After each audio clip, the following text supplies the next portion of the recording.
everyone. Welcome to week 4 of the NFL and fantasy seasons. Once again, I'm John, and as always, I'm joined by Shawn. Shawn, how are you today? I'm pretty good, John. How are you? Good, doing all right. Was able to get my first win of the fantasy season, so 1-2 looks a whole lot better than 0-3.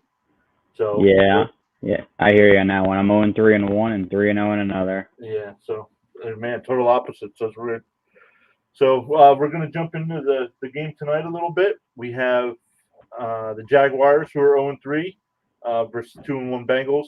But Jacksonville does lead the all-time series, 13-10, and they actually have won 2 out of the last 3 meetings.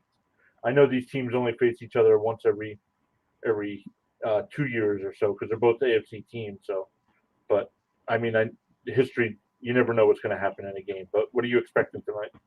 Yeah, I'm not sure really what to expect. Other than Cincinnati winning the game. Trevor Warren will have to go to week 5 next week to hoping that he wins his first career game, and Urban Meyer both. I don't see them beating Cincinnati in Cincinnati tonight. Yeah, I agree with you. And speaking of Trevor Lawrence, he is our 23rd ranked quarterback this week, making his first career start versus Cincinnati. So far this season, he's 64, 118, which is 54.2%, 669 yards, and 5 touchdowns and 7 interceptions. Yeah, I don't think it's worth starting Trevor Lawrence. Bengals are 9th ranked against the quarterbacks. He's only averaging 14 points per game so far. And I mean, it might help him that Jesse Bates and Bengals starting cornerback is out this week, but he's only combined for 16 points in the last 2 weeks. And against a defensive line, it's hard to really say how he's going to play other than probably not really well this week. Yeah, and after the first 3 games, Lawrence is the 21st ranked quarterback so far this season. So he's really not worth fantasy option unless for some reason your league's doing 2 quarterbacks per week. Maybe using him as an option there, but I have him projected at 18.2 points, 243 yards, 1 to 2 touchdowns, and definitely another interception. He's thrown an interception in every game so far this year. Yeah, one at least, and I think in 2 of the games he's had 2. Yeah, yep. That brings us to James Robinson, who actually I have ranked 17th this week. He's ranked 17th after 3 weeks. So he's definitely having a good year. That's definitely running back 2 numbers in fantasy. Um, but in one career game versus the Bengals, he's had 17 carries, 75 yards with 4 receptions and 32 yards. So I mean, he's definitely worth a running back 2 or a flex spot in your lineup Yeah, this week. yeah, James Robinson, he's averaging 14 points a game. He's the 17th ranked halfback so far this year. And I mean, he's likely to struggle against the D line for the Bengals. He's probably not going to get many rushing yards, but he's definitely going to excel with catching the ball out of the backfield. I can definitely see him getting you probably like 4 to 5 catches, maybe even more, and get a bunch of reception yards. He'll probably have more reception yards this week than he will rushing yards. Yeah, I have him projected to score 13.9 points with a stat line of 13 carries, 59 yards rushing, um, with 40% chance at a rushing touchdown, 3 receptions, 26 yards. The Bengals are 22nd in fantasy points allowed versus running backs. So definitely not a great matchup, but definitely worth starting Robinson this week. Yeah, absolutely.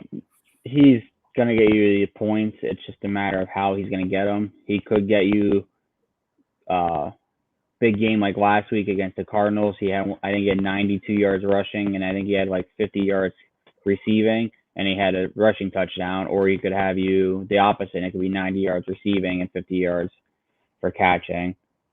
Yeah, any other?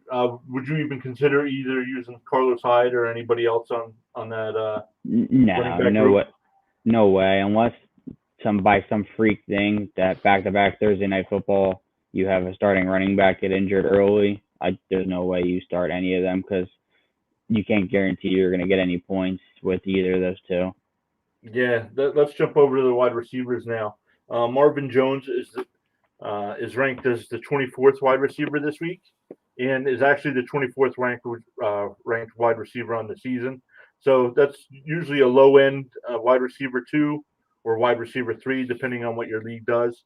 But so far this season, he's been Lawrence's favorite target with 28 after 3 games, 17 receptions, 194 yards, and is tied with the team lead with 2 touchdowns. Yeah, Marvin Jones, he's definitely flex worthy. I wouldn't consider him a wide receiver option. I would put him in your flex. Mm. He had a season low last week of 12 points in PPR leagues, which is pretty good. He's getting 24% of the targets from Trevor Lawrence to him, so that's a really good high rate. And then with DJ Chark, he's averaging 11 points a game. He's second on the team with targets with 22 right now to Jones. But the only problem is he's only catching 1 out of every 3. He only has 7 receptions. He's getting downfield yardage open wise, but Lawrence is only completing 41% of his passes for 4.2 yards per reception. So him getting downfield isn't going to do very much for his overall stats. So it's hard to want to start DJ Chark unless you really need him for a flex option. I would say probably stay away from him just because it seems like his number one option right now is definitely Marvin Jones with Trevor Lawrence. Yeah, in one career game versus the Bengals, Jones has had 3 receptions for 50 yards. Didn't get a touchdown, but that's not It's that's not hard to that's bank not off of low numbers. right. And the Bengals, actually, I looked it up. The Bengals are 23rd ranked fantasy defense against wide receivers, so that's not too bad of a matchup. I have Jones projected at went up a little bit. He was at 13.9. He jumped to 14.2. So a little bump there, but five catches, 64 yards, 50% chance at a touchdown. Besides him and Chark, anything else in those wide receiver cores? I do like No. Lavisca. He's just there's just too much with a rookie quarterback. There's not enough to go around yet. Yeah, there's not enough to trust him able to have the ability to get the ball as much. It's hard to say you're going to have 3 people plus the running back to get the ball. So I would probably stay away from Chenault for now, but I would definitely go with Marvin Jones as a flex option, DJ Chark if you are in a far deep league as a flex option.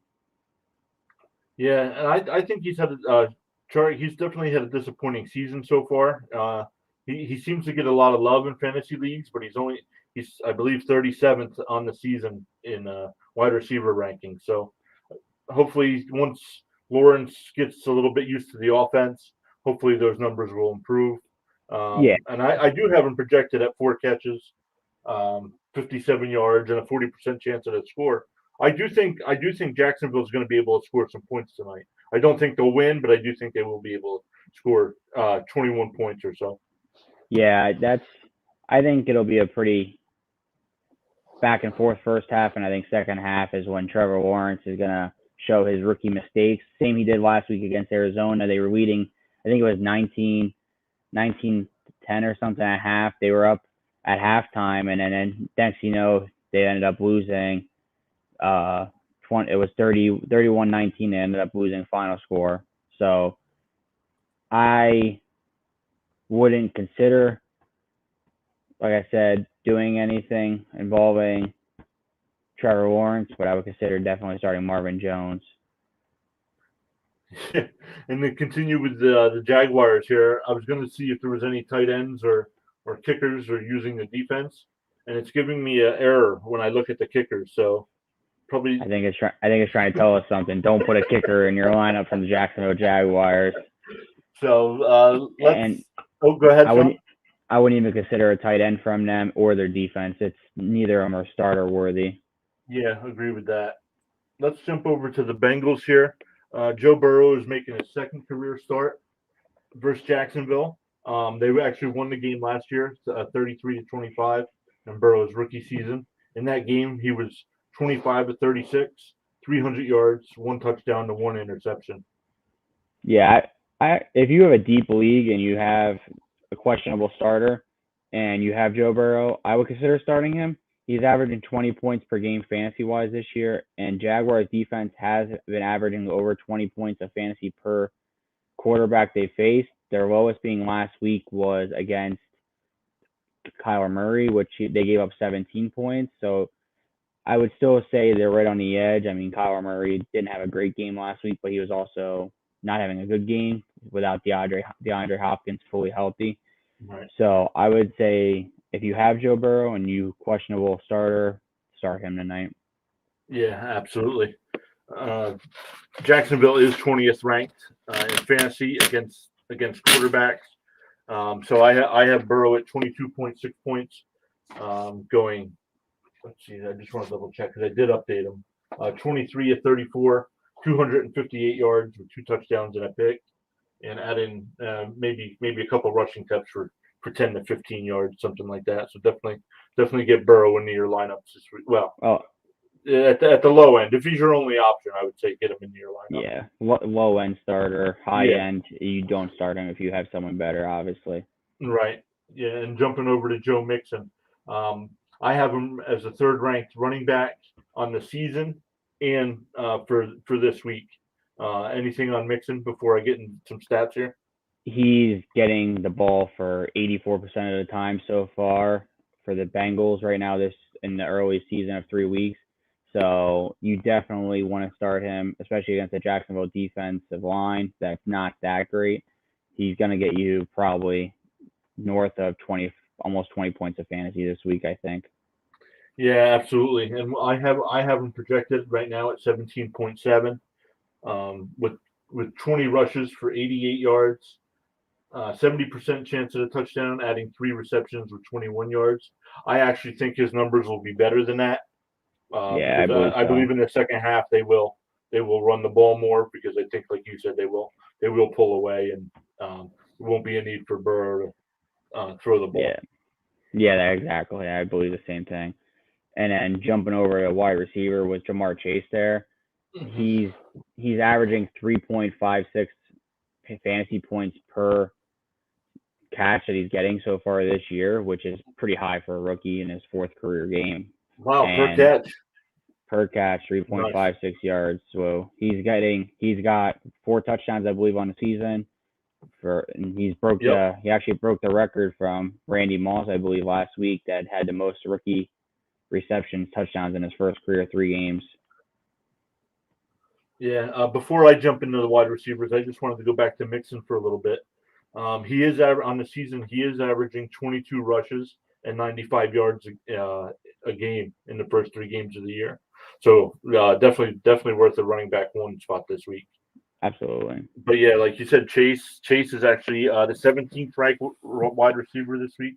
Oh, actually, sorry, he's 14th. He jumped up. He's getting 16 points, 5 receptions, 74 yards, and 60% chance at a touchdown. And the Jaguars are the number 18 defense against wide receivers. So I think early on in the game, I think he'll be able to put up some numbers. But as the game goes on, like we both said, Cincinnati will pull ahead and don't expect much in the second half. But a touchdown in the first half, I could see that happening. What do you think? Go ahead. I was actually going to jump on Tyler Boyd. No, go ahead. He's a deep sleeper. I would consider him a flex option this week against the Jaguars defense that has proven they're not really good at all. The Jaguars rank 8th for most man coverage plays so far this year, and the only downfall to Tyler Boyd, he's only averaging 1.6 yards per reception, and after those receptions, he's only gaining 3 yards on an average. So it's hard to say he's going to get you your deep ball threats with Jamar Chase now, but with their wide receiver Alden Tate is out, I believe, so he could get more possibilities for Tyler Boyd to get more receptions when competing with Jamar Chase back and forth. And I believe T. Higgins is out as well. T. Higgins. It was T. Higgins, not Tate. I knew it was someone with it. I just can't remember which receiver. T. Higgins is the one that's out. Boyd, I have Boyd as a low end wide receiver 2 or wide receiver 3 or a flex this week. Projected him at 13.7 points, between 5 and 6 catches, 60 to 65 yards, and 40% chance of a touchdown. But besides those two guys, there's really not anybody else in that wide receiver group to be using. I actually like T. Higgins a lot, but with him not playing this week, it's definitely going to be Chase. I believe Chase will have a good game tonight. Yeah, I agree. I think Chase is going to be probably one of the best wide receivers out of this rookie class early on in his career, especially with having the quarterback wide receiver that he had from college. He'd gone from college right away into his pros and had the same quarterback, so he already knows what he's doing. Yeah, and in fantasy-wise, Chase, after the first 3 weeks in his rookie season, he's the 15th ranked wide receivers with 11 catches, 220 yards, and like you said, he's got 4 touchdowns on the season already. Yeah, So, he's definitely off to great stats so far as a rookie. Well, I remember the knock on him in preseason was that he can't catch the ball. It doesn't seem to be a problem in the regular season now, does it?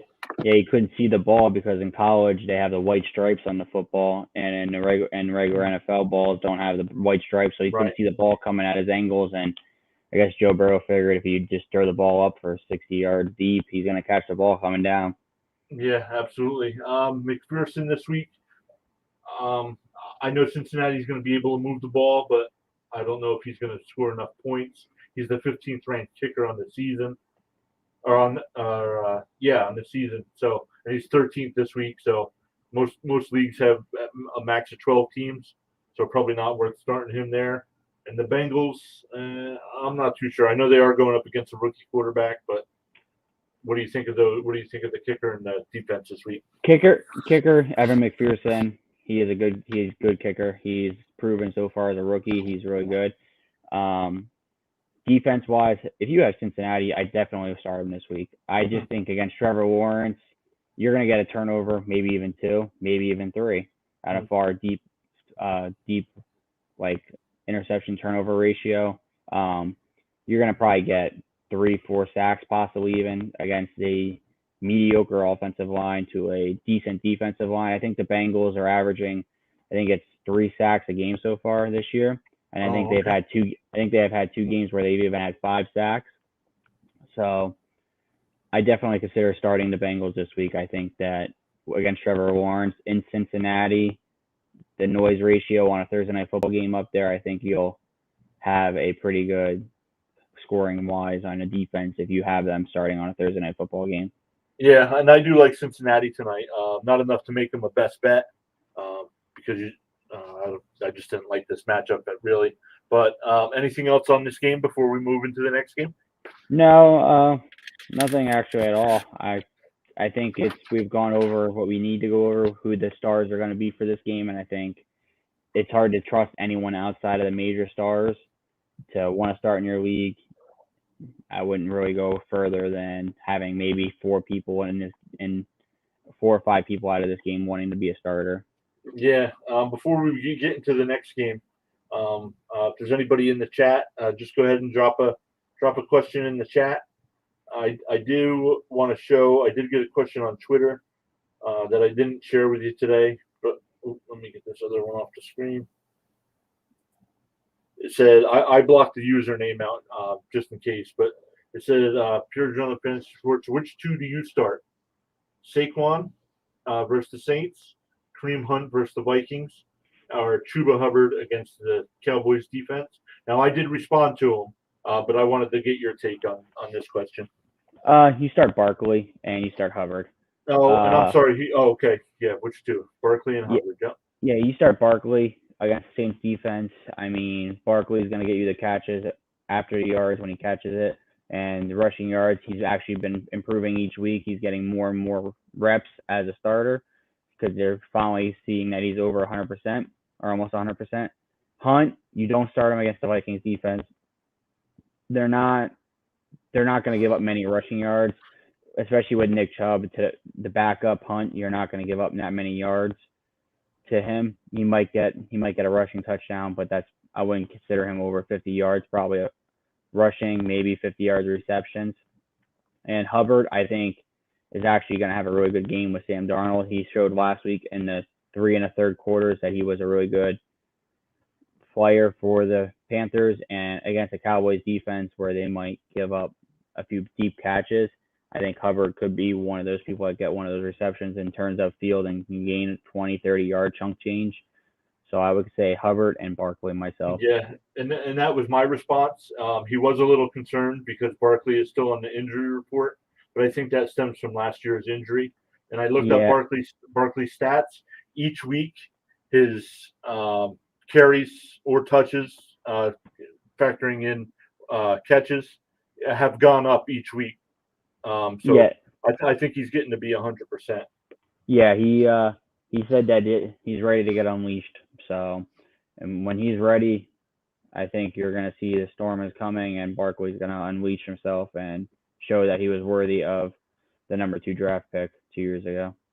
Yeah, absolutely. Let's jump in a little early look at the Monday Night Football game between the Raiders and Chargers. I actually like this matchup. The Chargers are one of my, I don't want to say favorite teams, but one of the teams I like to watch on a weekly basis as long as my team's not playing at the same time. Yeah, what do you think of the matchup? I think it's going to be a high-scoring game.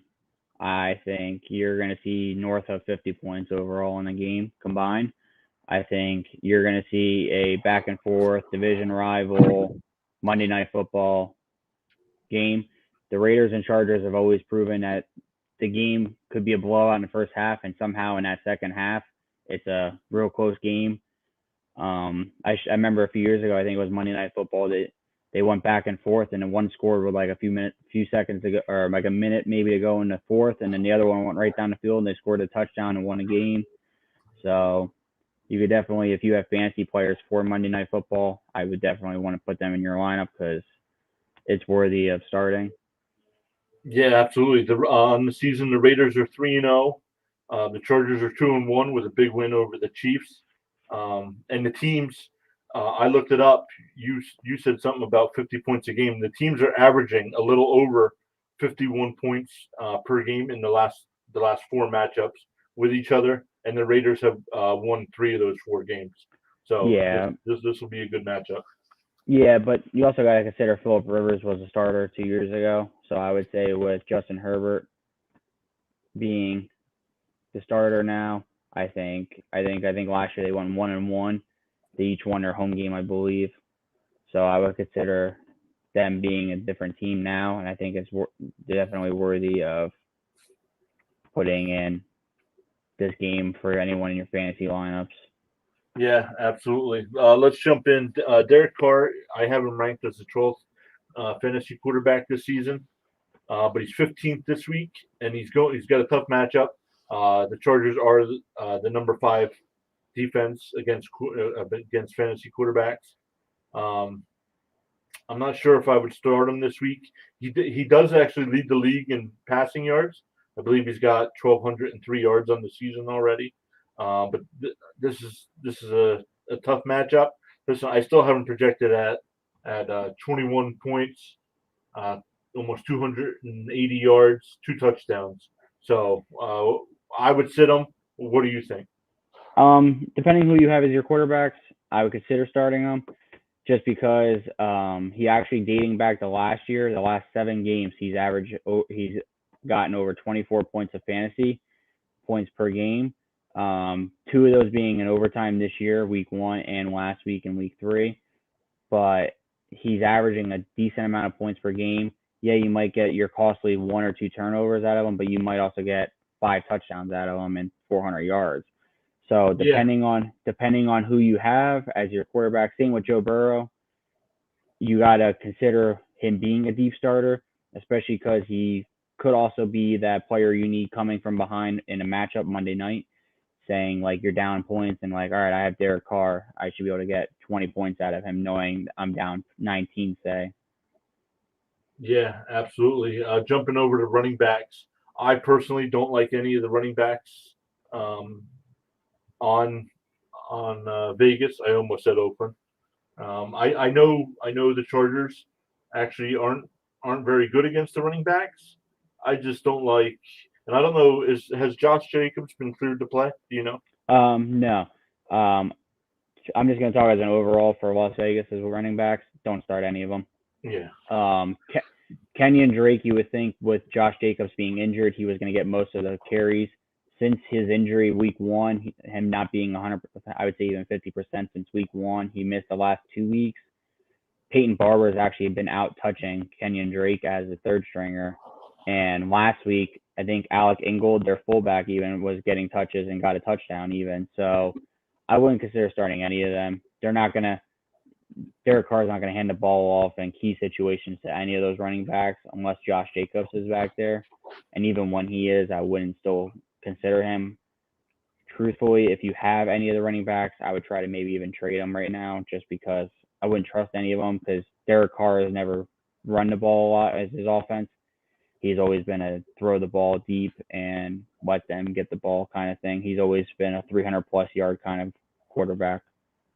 Right, and same goes for the wide receivers for me. The Chargers are the second-ranked defense against fantasy wide receivers, so they're not. I didn't look up what the average points actually is, but I don't like this matchup at all. What do you think? Do you like any of these guys? If you need to start them, put them as a flex. But I would consider sitting them all just because the Chargers only allowed one touchdown this season so far to a wide receiver, and those are in games including Tyreek Hill, Terry McLaurin, and Amari Cooper, as well as others. The only time they've ever gotten more than 10 fantasy points this year was actually week 2 against Dallas when they gave up 16 points to CeeDee Lamb. Besides that, not one wide receiver has gone over 10 points.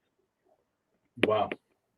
So I wouldn't start any of them just for the fact he's going to spread the ball.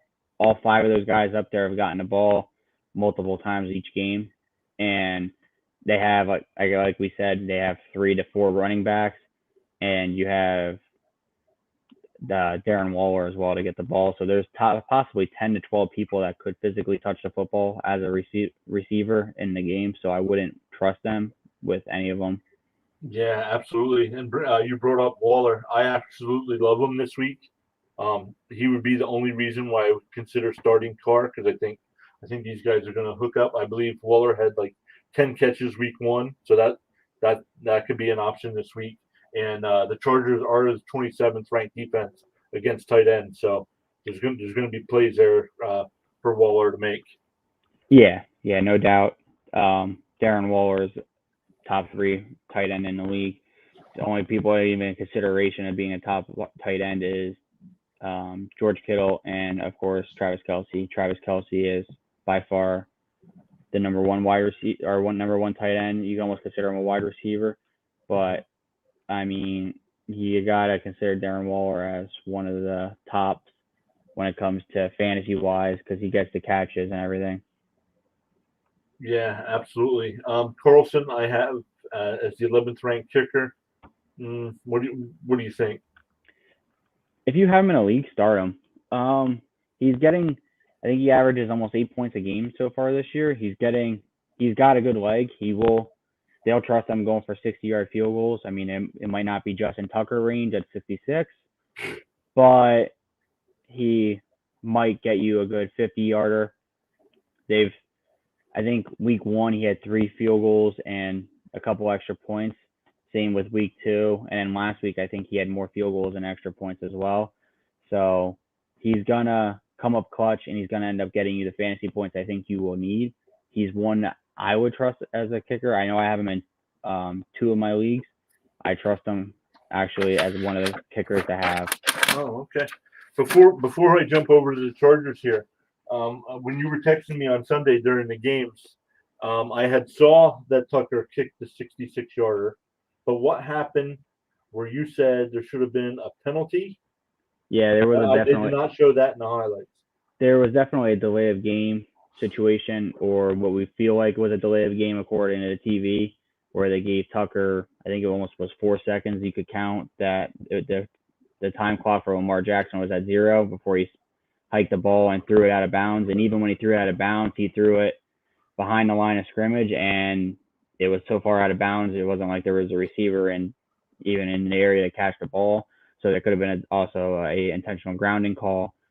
And either one of those penalties of a delay of game under 10 seconds or intentional grounding would be a 10-second runoff, which would have ended the game and would have pretty much counted as no field goal. And if it didn't take the 10-second runoff, would have been a 71-yarder.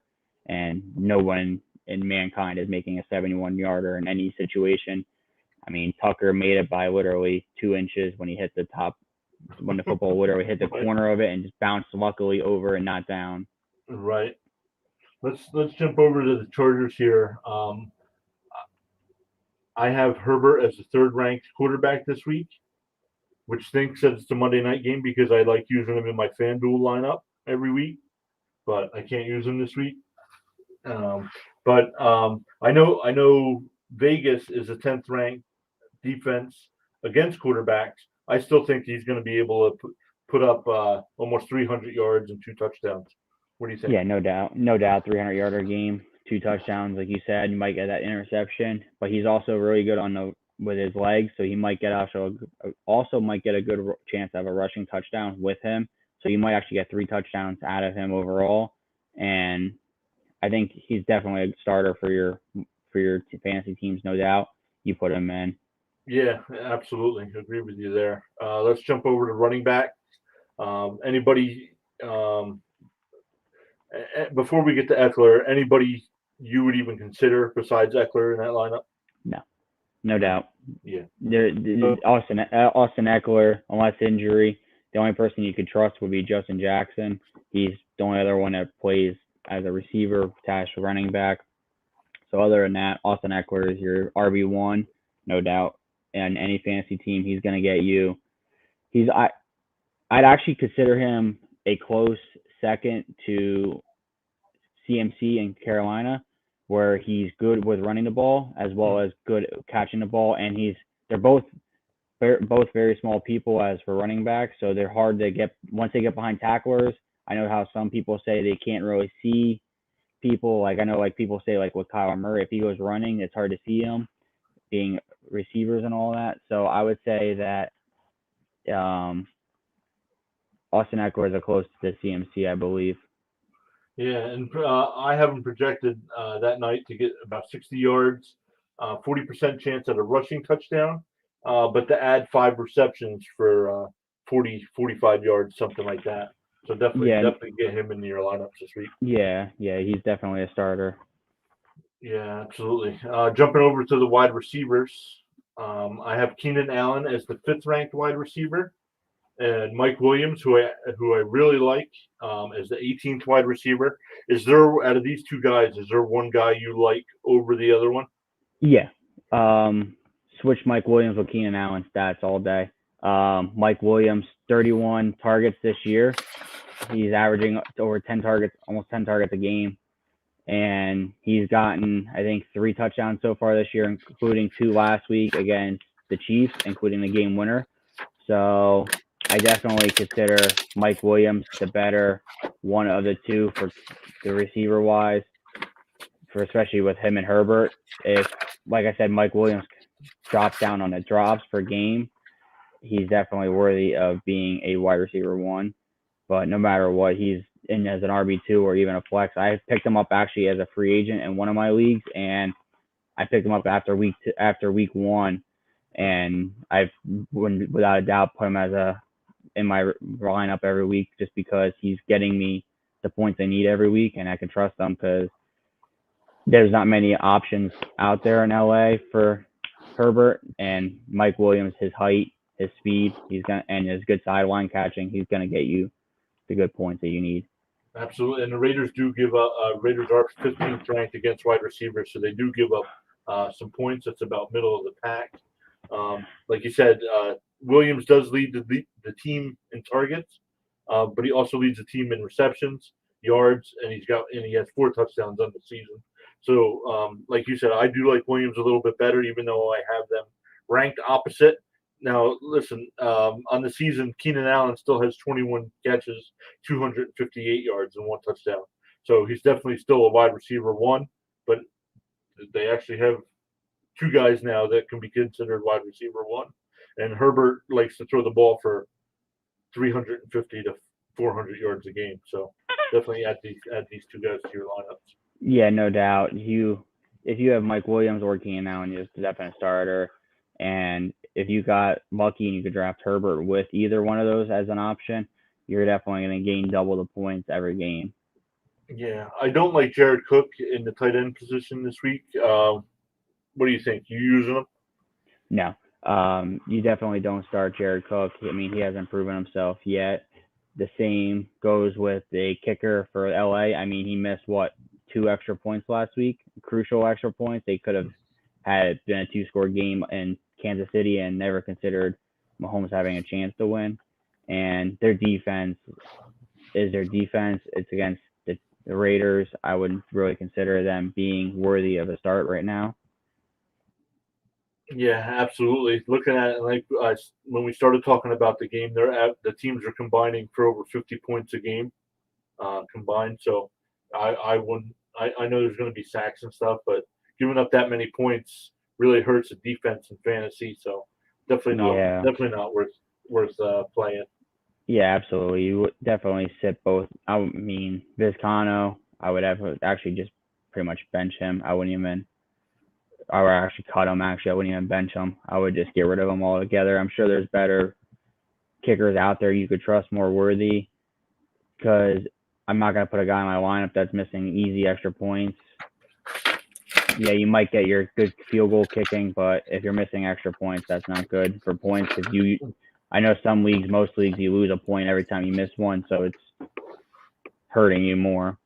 Yeah, absolutely. Is there any after talking about those two games? Is there any other players that you're kind of disappointed in so far this season, where they haven't maybe performed to where most people thought they would? Yeah, Jalen Hurts. Mm. I don't think he's performed well enough for what his standards are, but he is going against a really, really bad defense this week in Kansas City. So I think he's going to be poised for a really big game. My overachiever for this year is definitely Matt Stafford, MVP numbers. He's MVP consideration. And also Kirk Cousins. I think he's averaging almost 30-plus points per game fantasy-wise each week so far. He's putting up the numbers. He's turned down the turnover ratio. The only downside is a lot of leagues have, if you have a sack, you lose points. So he's giving up a lot of sacks each game. Yeah, absolutely. The quarterback I've been surprised in so far this year is Sam Darnold. Just the way his Jet career went, I wasn't sure what to expect for him down in Carolina, but they are getting they have him getting the ball out quick. Now losing CMC is going to hurt them a little bit, but Hubbard's going to step in there. I think they'll be fine. So he's been my surprise. My disappointment so far this year has actually been Ryan Tannehill. I'm actually disappointed in him. I thought he would definitely be in about 5 to 10 range for quarterbacks, and right now he's the 16th ranked quarterback in fantasy. So I'm a little disappointed there. Yeah, I think the only problem is with Ryan Tannehill is AJ Brown hasn't performed well yet and he's actually injured. I believe he's out right now for another week or two. I think he has a hamstring injury. So I mean, you have Julio Jones, but when you're only throwing the ball to Derrick Henry and Julio Jones, you're not really getting the good stats that you want to get per game. So I'm with you, Trevor or Ryan Tannehill isn't putting up the numbers he is last year, but if Derrick Henry can run for 180 yards a game, I guess you don't have to throw the ball very much. Yeah, and I do have Henry ranked as the number 1 running back this week, going up against the Jets, who are very poor against running backs. So thank goodness I have him in my fantasy league. Yeah, and good thing I have two of the next people on the list there. I have Kamara and Najee Harris in my league, so definitely worthy of having. And same with everyone else on the list. The only person on that top of the list that's questionable right now that I wouldn't put in your lineup unless you need to as a possible other than a flex, DeAndre Swift. He's not. I think he's only started one game this year so far. I think actually Jamal Williams actually started the last two games as their backfield running back over Swift, even though Swift is just as healthy even as well. I think Williams is that bigger back, and coming from being a backup to Aaron Jones in Green Bay and playing with Aaron Rodgers, he is actually, I think, working well with the Lions and Jared Goff. I think that he's doing really well, and he's overperforming for what he went there to be as a backup to Swift. So I would actually consider DeAndre Swift not being as good. And the same goes with David Montgomery. Depending who the Bears start is depending on if I put him in my lineup. I think that I said last week I thought Justin Fields was ready to be poised to be a starting quarterback, and I definitely eat those words. After last week, I don't think the Bears have prepared him enough. I also don't think that they've helped with a lot of their passes being deep routes. He made his first career start. You got to give him some short slants and quick releases. You can't hold the ball against a defense like Myles Garrett and getting sacked 9 times, 4 by Myles Garrett himself. Yeah, absolutely. Any other things we need to know about tonight's game before we sign off here? No, just my bold prediction. I actually have a bold prediction for both my Thursday night and Monday night game combined. Oh, okay. I have Trevor Warren getting sacked twice tonight at least. I have Joe Mixon going for 50-plus total yards of offense. Mixon getting what? How many yards? 50 yards. Oh, that's guaranteed. Trevor Lawrence gets 200-plus yards passing. James Robinson gets 50-plus yards. 50-plus yards. Both Williams and Eckler on Monday night get 80-plus yards. Combined? Rushing and receiving, you mean? Yep, each. Darren Waller gets 6 receptions for 80 yards. That's it? That's it, I think. I think they hold him at least 80. And combined, 4 field goals at least and 8 sacks for both games. I think you're going to see a lot of field goals and I think a lot of defensive sacks. 4 field goals and 8 sacks in each game combined. Both games combined, yes. Actually, I like that. Those are some good numbers this week. I actually think you have Waller a little low. I like Waller to go a little bit more than that. I think they're going to double team him. I think that you're going to see him. I think a lot of teams are going to realize with Darren Waller, you got to, like they did with George Kittle and they do with Kelsey, you got to put 2 guys on him, your 2 best cornerbacks. You got to let the other teams beat you with other receivers. And I think that's where Darren Waller is going to get held up. I mean, he might get a lot of short yardage, but if it's like 3rd and 10, 3rd and 15, throwing up to Darren Waller, they're going to know where you're going with the ball. They're the most trustworthy guy. So I think that's where they might get hurt, especially going against the Chargers defense. So I think that the Chargers being able to lock down receivers, I think they're going to lock down a tight end as well. Yeah, absolutely. I don't have any best bets out of these 2 games. But I do come Sunday at our stream at 11:30 on Sunday. I do have a couple best bets, but I have my first lock of the season. Write it down. It will happen. Bet it. Bet everything. It will happen. So you're betting that the Jets win their first game? No, I am not betting. I am not betting the Jets win the first game this year. I believe Derrick Henry might rush for 300 yards this week, but that's not my lock of the week. Everybody, go ahead. I guess I'm going to be waiting now until Sunday to hear what this lock of the week is going to be. It's a Sunday game, so I will wait till Sunday morning. But everybody, make sure you change your lineups. Enjoy tonight's game, and remember, we'll see you Sunday at 11:30. And you can follow us on Twitter at PA Fantasy Sports. We'll see you Sunday morning. Yep. See you Sunday, guys.